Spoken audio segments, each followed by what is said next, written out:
right, welcome. This is BlockBoys podcast. Glad to have you here with us. I am Crypto Insider X, aka Matt, or maybe that's reverse, but it doesn't matter. My co-host and partner in crime, Mike.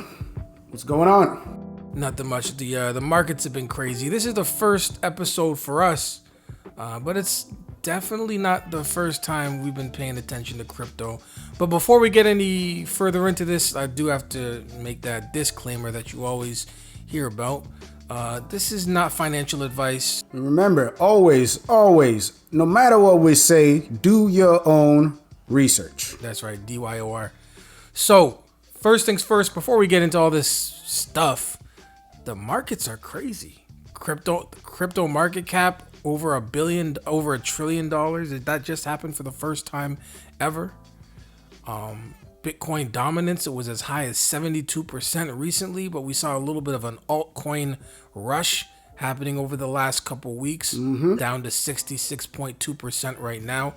I think a lot of people want to know, is this the alt season? Is this, the one thing I always look at when you're looking for alt season is the crypto market cap continuously increasing while Bitcoin's dominance decreases, right? If you have the crypto market cap dropping and Bitcoin dominance increasing, or anything other than that combination of Bitcoin dominance is getting lower, but the amount of money in crypto is increasing, then it might not be the 2017 crypto alt season of Verge going from 44 Satoshi to 2,000 Satoshi in 2 weeks. It might not be that, but we're pretty much in one heck of a nice little alt season. You can make lots of money in altcoins. What do you have to say about it?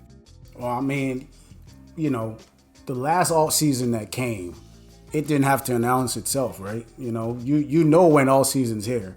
Right now, it's kind of a different landscape because, we're dealing with institutional investors coming in. You got, what's that guy's name? Michael Saylor, that's buying, billions of dollars worth of Bitcoin, and all the other billionaires now all of a sudden think it's cool to own Bitcoin. So the landscape is a little bit different. We're not getting those wild movements where, like last time it will run up and all of a sudden you just see a significant drop out of nowhere. These pullbacks are kind of more tame and they're not as crazy. I know we had a little 30% pullback recently, but it's still not like it was back then. So the landscape is definitely changing. And I think what we're seeing here is the whole cryptocurrency or cryptosphere is getting more mature here. You take a look at all these top coins right now, and everything's back. It's like they're back with a vengeance. I remember, what was it, Matt? Wasn't Ether just at like touching $100 recently? Man, I'm old enough to remember March. when Bitcoin was, Trump had just said we're shutting down the borders and all that stuff because coronavirus had just popped. Rest in peace to 2020, by the way. But Bitcoin was at 7,400 that day, and then boom, it hit 3,900. Little did we know, some of us did know, but very few knew that was the buying opportunity of a lifetime. But it hit 3,900 and it stayed under around 5,000 for a good week. I remember that so clearly because I was with my family and we're driving through California doing a little tour out there, and down the PCH, and I look at my phone and I look at the price of Bitcoin. I couldn't believe my eyes. I'm like, what's going on? It's at 3,000, and luckily for me, I was actually short. Oh yeah, I do remember that. You killed it. You caught like a 20x on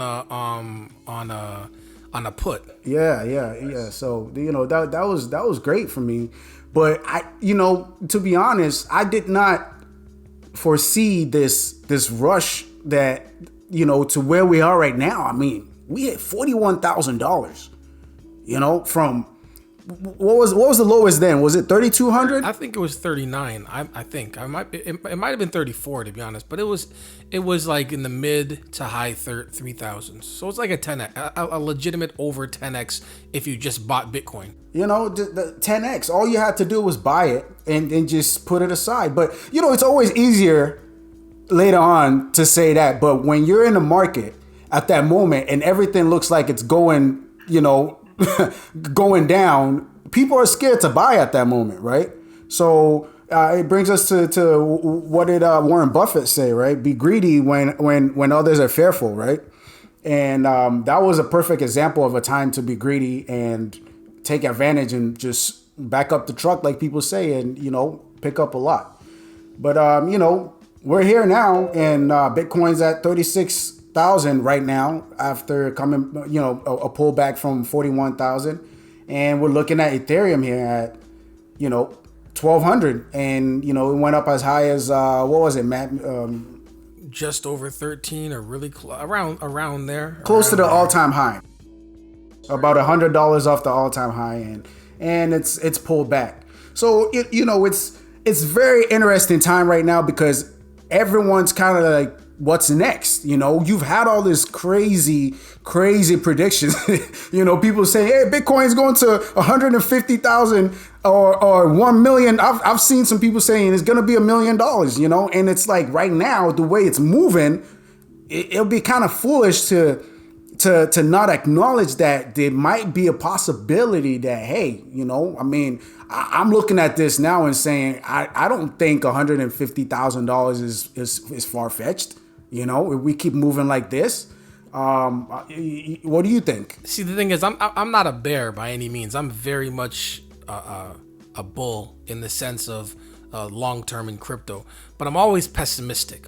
Whenever I hear these big numbers, I say, it can happen, but a lot's got to happen for that to happen. But, you know, again, in 2017, I remember a chart somebody put out that had dates on it every month, and it was their prediction for what they thought the price of Bitcoin would be every month. And we were in October, and they said that the price of Bitcoin, and I think in October, the price of Bitcoin was around 6,000 in 2017. They said that the price of Bitcoin would be like, I don't know, like 12,000 by December 2017, and it would hit 20,000 by September 2018.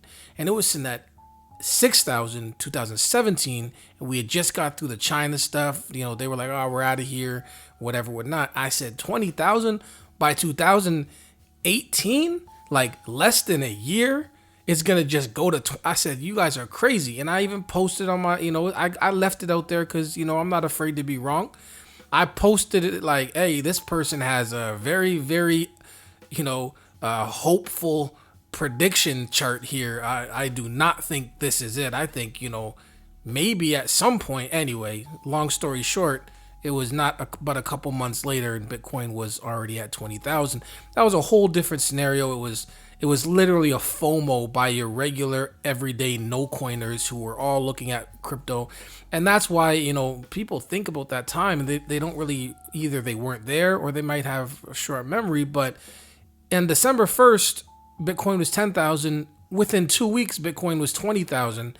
And then within 4 weeks, it was back to 10,000. That whole pump, that whole alt season, all of those all-time highs, all that craziness happened in like a 6 week period. It was so fast. And it was so fast. Very fast. Now we're sitting, you know, Bitcoin's touching 30,000 and holds resistance. Ether, it came down to $950 from like $1,300 and it's back to like, this is super bullish. And then meanwhile, you've got Polkadot, you know, going crazy in US dollar value, and just a lot of things right now are really pumping. And we're not even talking about these Uniswap decentralized. Like we're not even talking about that. We got so many gems that we're gonna bring you guys. You know, you just stay tuned to this podcast. There's so many projects. You might feel like you know, oh, it's too late. I can't get in. But you know what? Don't have that kind of mentality, because if the market's gonna move the way we're thinking it's gonna move, there's still ample opportunity out there, and we're gonna be bringing you some projects that you might have heard of, or maybe you've not heard of them. but you know, you will have a chance to participate in this massive bull run that we're about to you know get into, and like or that we're in the middle of. We're in the middle of, who knows? Or just started. There's something going on. You know, something's going on. I remember, you know, me and Matt were looking at some options, and you know, I think Bitcoin's price at that point might have been maybe between $8,000 and $10,000, right? And we're looking at some options where you could have bought some options for Bitcoin if you thought the price would be, you know, 30,000, and those options were so cheap. But at that moment, you're thinking that's ridiculous, right? Right? Like, we're thinking that's ridiculous, and we could have picked those up, but we're here now, and it's way past that. And now now the options, the new options that are out there, are saying $120,000. It looks like it's ridiculous, but another 3 weeks or so, you know, who knows? You know, I know with those options, that's probably one of my biggest teardrops. Was I was never gonna, you know, have a call for, you know, Bitcoin to hit 20 or 30,000 in 2020. It would have easily been like, okay, Bitcoin to 25,000 by February or by March 2021, and man. Those, you know, I saw the last time I looked, because Deribits, you know, messed around and all type of other stuff. But the last time I looked there, everything was 10x from late November to early December. So now if we're talking, man, it's crazy. Those are crazy situations. But let's get talking about some of these altcoins. You know, the market is looking great right now. You know, obviously it's crypto at any given time. Anything can happen. We could be talking all this craziness right now, and tomorrow there's a 25% pullback, and you know, it is what it is. You know, I tell stories all the time, but I do remember we went to Bitcoin Miami January 2018. The market was so nice. I remember I had my KuCoin referrals. I had like 700 referrals. I looked at like how much I had made off fees or whatever. That's when we met that. You remember we met that one kid? We met that one young kid, and he had like a $300,000 watch on, and we're like, yo, listen. Everybody was quitting their job. There were so many Bentleys in the front. I think they were giving that away. There were so many different, like some guy was trying to sell a Bentley and off of Bitcoin. It was just so crazy. It was crazy. I stepped off that plane and I went, whoa, what the hell happened? You know, I got on the plane, like, whoa, it's looking beautiful. Got off the plane. It's only a couple hours flight. Got off the plane and was like, oh, it's looking kind of nasty, but you know, it'll bounce. Nah, man, that was the beginning of a 2-year bear market, right? So, you know, you never really know, but all I do know is right now things are looking beautiful, and it's different now. It's not about, you know, millions of random people who didn't ever know anything about Bitcoin getting scared and pulling their money out. Now it's, like we said, institutional money. It's mature now, right? It's much more mature this time around. And all that being said, if you don't mind me, you know, even though we don't know, we can't say 100% where Bitcoin and Ether is going to go. I can. It's going to the moon. One coin that we can say we know where it's going to go, and we're going to talk about now, is Ripple.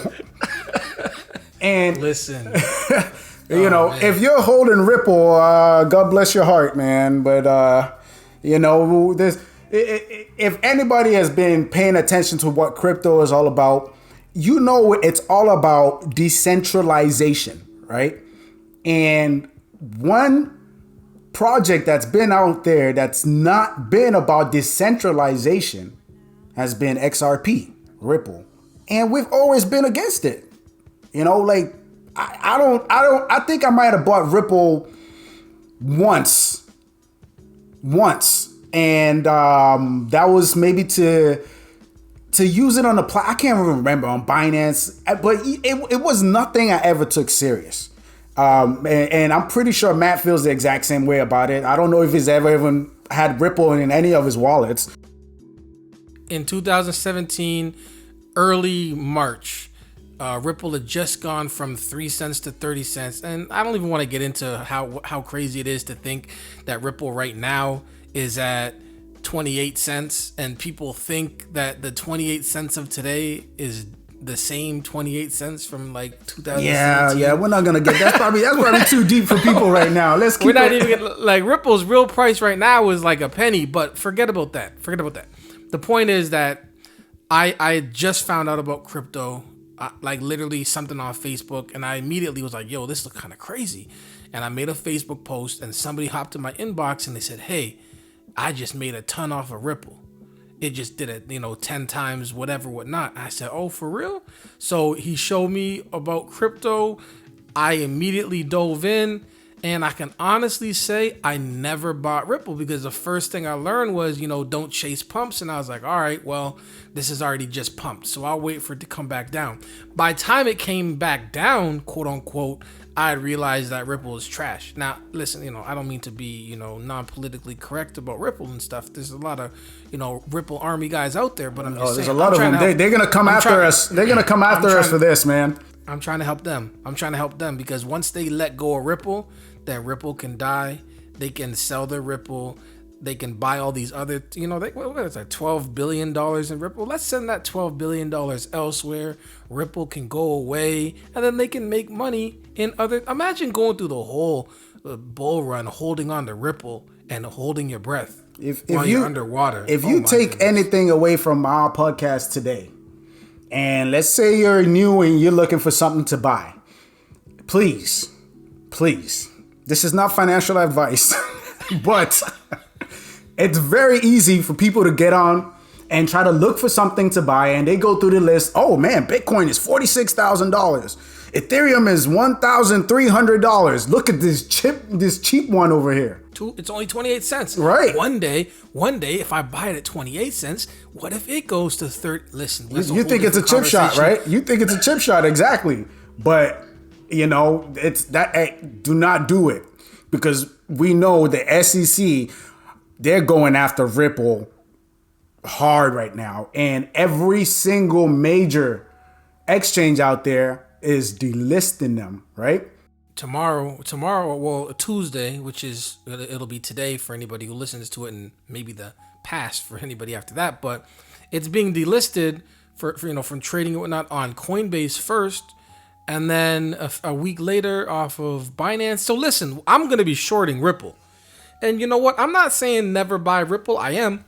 But but if you are going to buy Ripple, buy it like way lower than what it is right now after all the craziness happens. And listen, if the markets are so crazy that there isn't a Ripple dump, I'll be shocked. And that'll be the most bullish thing in the whole. I'll tell you right now, if Ripple doesn't dump when it's being delisted from the biggest exchanges in the world, listen, this is the most bullish market ever. This is like when Hertz was going crazy when they filed for bankruptcy and it was still pumping, right? Like this is just a whole. Maybe the stimulus checks about to get a lot of people spending some money, but I'm shorting Ripple. I'm shorting the hell out of Ripple. Yeah, I think I'm with you there. I'd rather be short on Ripple than long on it, and I take my chances there, right? Risk reward to me seems much. I'll put a stop loss. Yeah, loss. exactly. I'm not gonna let Ripple get the last laugh. I'm definitely not gonna let Ripple get one over on me. Right. Put a reasonable stop loss. Keep it nice and tight, because you just never know. But I mean, logically speaking, if it's gonna lose interest and all the major exchanges are taking it away, taking the opportunity away from people to be able to trade it, then most likely the volume's gonna go down, and what happens with coins when their volumes goes down. Well, they might not know, but I'll tell you, the price goes down. Also, when all these people were going to Coinbase, from back in the day to now, they used to, especially back in the day, there were only 5 tokens, and Ripple was one of them. Now when they go there and you see all these new people, these new guys, no coiners, whatever, they don't see Ripple now. It's not an option. So the only people that are going to be into Ripple are the people that are currently in Ripple. And everybody that's new, the first thing they hear about Ripple used to be, oh, Ripple, blah, blah, blah. It used to be their marketing campaign. Now it's going to be, what's the SEC? Oh, what? This guy, like when you Google Ripple, it's a whole different story right now. They're putting the RIP in Ripple. That's a fact. Oh, got him. Then the other thing about it is, the SEC, they're not just going after Ripple because they want them to pay a fee and they're fine. Like they're actually trying to kill Ripple. They're trying to make Ripple untradeable. Well, I mean, if you look at it, if you look at what Ripple has always been about, all you have to do is just open up the chart. You don't have to be a chartist to see what's going on, right? Ripple spikes up and then goes down. After a while, it'll spike up and go down. Well, those spike ups and it going down, and basically the big guys behind Ripple selling Ripple off, selling it off to the unknown guys, and taking money away from people. And a lot of people don't realize this, that they just become bag holders. If you look at it, Ripple is like, if you take away those spikes, it's really been a stable coin. Listen, the craziest thing about Ripple is, the reason they have such a hardcore community, the reason they're so like dug in, is because they're holding heavy bags. Yep, they got full. Like the vast majority of people right now who own Ripple are holding bags underwater, drowning, and they're basically yelling, Ripple's the truth, because they're hoping somebody else is gonna buy the bags and pump it up. But don't take someone's bag off of them. Don't be that guy. Don't be that person. I try and throw them a life raft. I'm not gonna buy your bags. I'm trying to throw you a life raft, and all you gotta do is let go of the bag. Look, sometimes it's okay to cut your losses. 2 is better than 0. Like 1 is still better than 0. 0.5 is better than 0. But some people, they're just so like hardcore on a certain idea, and they don't want to let go of it, and they end up dying. What rhymes with Ripple? Nipple? I know it was wrong, but I mean it's right, but it's definitely not what you cripple. Oh, cripple. Don't do that to your wallet, all right? Don't cripple your wallet. Yo, but nipple your wallet all you want, Try to get some milk out of it. You trying to get some milk out of it? Is that what you're saying? Milk it? Well, yeah, milk the game for all you can, right? Let's digress from Ripple. I mean, I don't think they should be taking that much of our attention. We let people know what's up. Well, it might be the last conversation. It really might be, but we'll probably talk about it again when we hear about those guys that are maybe going to jail or something, for selling securities, unregistered securities. Imagine holding a bag and being the heaviest Ripple supporter, while the guy who made Ripple sold $400 million worth of Ripple. That is crazy. Yo, that's what they did. Not only that. Let me tell you. Wait, are we gonna still talk about Ripple? We still do. Let's talk about Ripple nipple. All right, check it out. Listen, the crazy thing about it is, I remember, and I think this was even during the bear market. I remember seeing the Ripple guys get on shows and just donate mad amount of Ripple to different people. I'm all about donations, don't get me wrong. But don't do it on the back of other people. Don't take money from other people to try to advertise something that is not what you're trying to make it out to be. Because you know what then? Now you are making it a security, and that's why they're coming after you, because all you did was ride off the back of investors and sold when it went up, and you took money away from them, and they're all holding the bag. So this SEC suit is for you XRP Army guys, but I know you guys are not going to want to accept that. You're going to want Ripple to win, but unfortunately, I just don't see it happening. So, like I say, cut your losses. If you've never bought Ripple, I would say don't do it. But hey, it's your money, All right, well, listen, we're coming close to the end of this first episode. I mean, we talked about the market. We talked a little bit about Ripple. Listen, can we drop a few gems and tell them to just go do their own research real quick? I would love to talk more about some positive upside tokens. But I mean, do you want to do that real quick, or how do you want to do this, Mike? Yeah, you know what? Let's do that. Let's one that comes right off the bat for me that I've been very impressed with the team, and just what they're about. As soon as I saw this project and I looked into it, I knew it was a winner, and that's gonna be PRQ, Parsec Network Token. All right, the ticker is PRQ.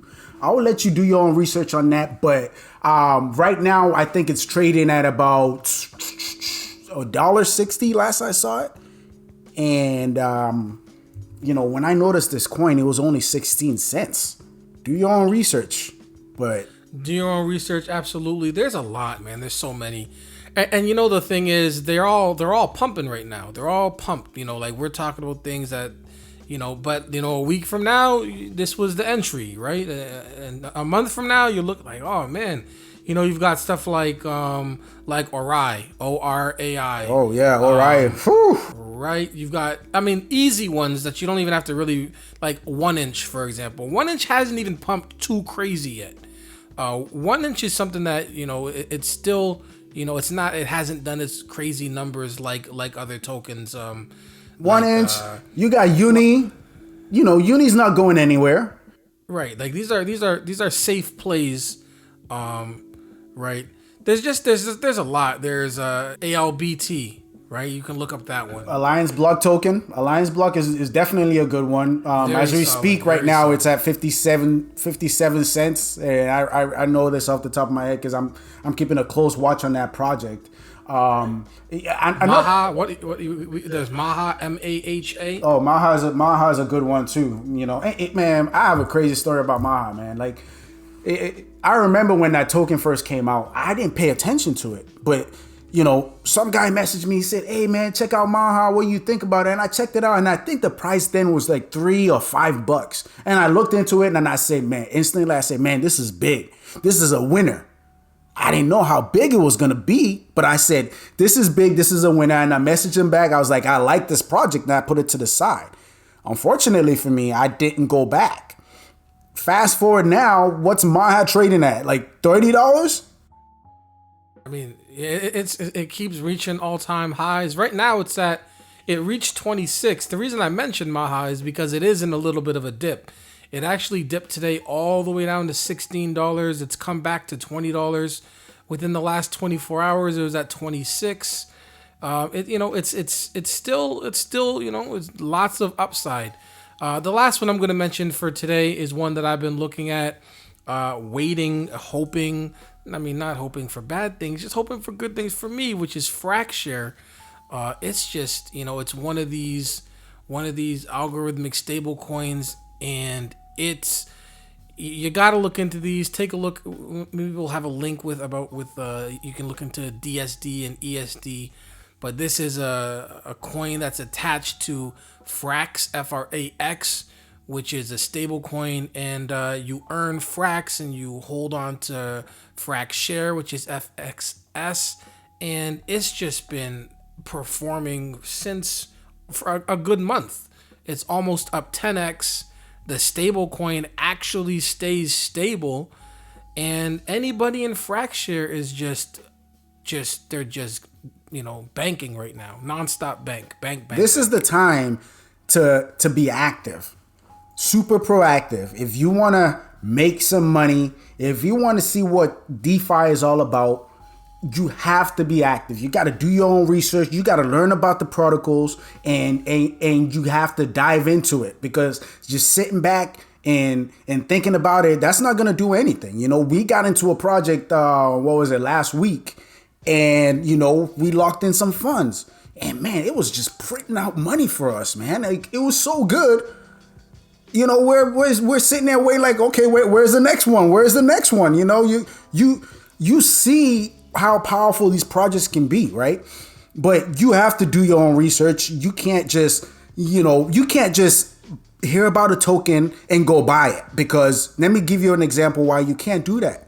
Because some tokens are what you call rebase tokens, right? Say you see a coin and you think, oh, I'm going to go buy this coin. It's only 30 cents right now. And I see it's gone up to $1 before. I'm going to take my chance. Well, with rebase tokens, if you make that mistake and you did not know it's a rebase token, you're going to be thrown in for a very wild one. And that's because some of these tokens, not only they reduce the supply, they can add to the supply also. So if you're holding a coin and you think you have 3,000 of it, if it goes under a negative rebase, you're going to lose some tokens out of your wallet. So you have to really understand what you're getting yourself into before you hit that buy button. Okay, I see too many people after a while, sending me message, or in these chat rooms on Telegram saying, hey, I bought this and I had this many. What happened? Someone stole money from me. No, nobody stole anything away from you. You were just being ignorant and you did not do your own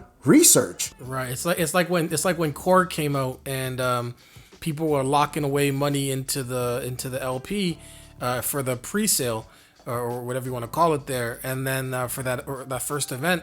And then when it came out, they said, okay, how do I get my tokens? It's like, yo, your money's locked. You just got to hope this does well and you're going to earn the LP. They literally thought, like, hundreds of people bought it thinking that they were... It's not, I'm sorry to cut you. It's not like he said locked. It's not that it's just locked. It is locked forever. Right. Like those initial, if you put in 2 Ether and you thought that you're going to get a 10x, it wasn't going to come based off of the price of that. Like you were gonna have to get a certain amount of LP tokens back over time, and then the price would have had to do what it had to do, and that's how you make your money. And lots of people did make money off Core, but there were a lot of those Core type projects where people were literally buying in thinking they were gonna get tokens when it got listed, and no, all you got was a lesson learned. So they did get tokens. They got the LP tokens. Right, but not what they thought. They thought, oh, it's on the exchange, now I'm gonna get how many tokens. They wouldn't even know like the minimum, which is how many tokens do I get back, because the answer is none. So they didn't even realize that you get no tokens back. They were just throwing money in because they were just following the leader. And listen, sometimes that works, a lot of the times it doesn't. And the problem is, no matter how many times it works, if you're doing that kind of stuff, you're probably going to be overexposing yourself to projects. You made 30 Ether over here, and all of a sudden you say, oh, I'm going to put my money into this rug, or I'm going to put my money gone, and that's just lessons that get learned every day. And, we hope that you don't have to learn those lessons, or at least we can help you understand that those lessons can be avoided some of the times. And it is what it is. But I think, that's going to be the end of this first episode. We went a little longer than normal. I think about 30 minutes. Once again, do your own research. This is not financial advice. These will be happening every single week. What happens if we go into a bear market? Are we going to stop with these? We're not going to stop. We're going to keep going, because even in the bear market, you can make money. Let's not forget Chainlink now. Right? I mean, listen, the bear market is actually the best time, obviously, to buy. People forget about that. And then all of a sudden, you're not paying attention, and Uniswap happens, and you done missed the first 8 months of it. Oh my God. Anyway. Yeah. So stay tuned. We're going to be bringing you guys we're deep into this DeFi space, deep into it. So stay tuned. All right. And make sure you check the links. You can follow Mike, aka Value Trader. Follow me, Crypto Insider X. We'll give you, every single Tuesday. Check the link, check the website, all of that good stuff. Thank you very much. I'll see you next time. Take care, guys.